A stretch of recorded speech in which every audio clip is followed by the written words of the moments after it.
Many renters in the city have been having a hard time making rent payments throughout this pandemic, some withholding rent altogether for the last couple of months. And while evictions have been paused, there's still concerns over what will happen once those restrictions are lifted.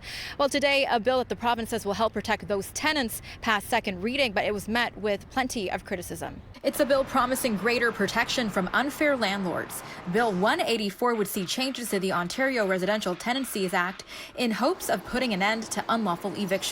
People in the industry, we've been thinking for a while that this is a long time coming, or at least aspects of the bill. The province says the bill would help with renovictions and would include doubling the maximum fines for offenses under the RTA to $50,000 for an individual and from $100,000 to $250,000 for a corporation. The act would also require landlords to offer tenants a chance to move back in for the same price if they were evicted for repairs. And if tenants were evicted in bad faith, landlords would be forced to pay the tenants up to 2 years rent as compensation.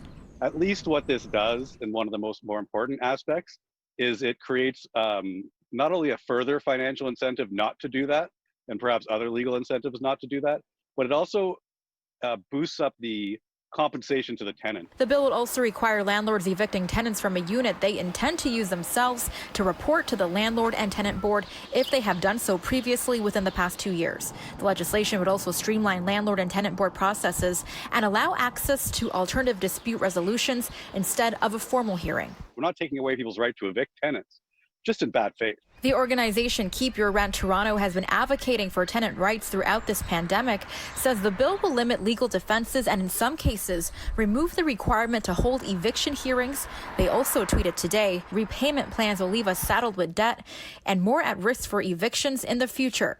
This bill does not affect the current eviction moratorium. While the Ford government says this bill will protect tenants, the opposition says the bill is just a band-aid solution that will do more harm than good. I'm very concerned about the fact that we need to be doing more to protect tenant rights right now, not using the cover of COVID-19 to try and, quickly sneak through legislation through the House that's further going to erode tenant rights. After hundreds have withheld rent during this pandemic, tenant advocates fear that many renters will be faced with evictions once the Landlord and Tenant Board resumes. At the end of the day, this is exactly the problem with omnibus legislation.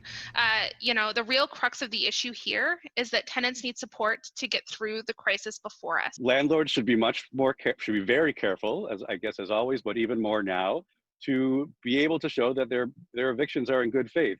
If they intend to move in, they better do it. If they intend to renovate substantially and they're able to convince the board to let them, they better do it. And on the other hand, with tenants, for those groups that are out there saying, don't pay your rent, well, the reality is that might come to bite you down the road. Melissa Nakhavoly, City News.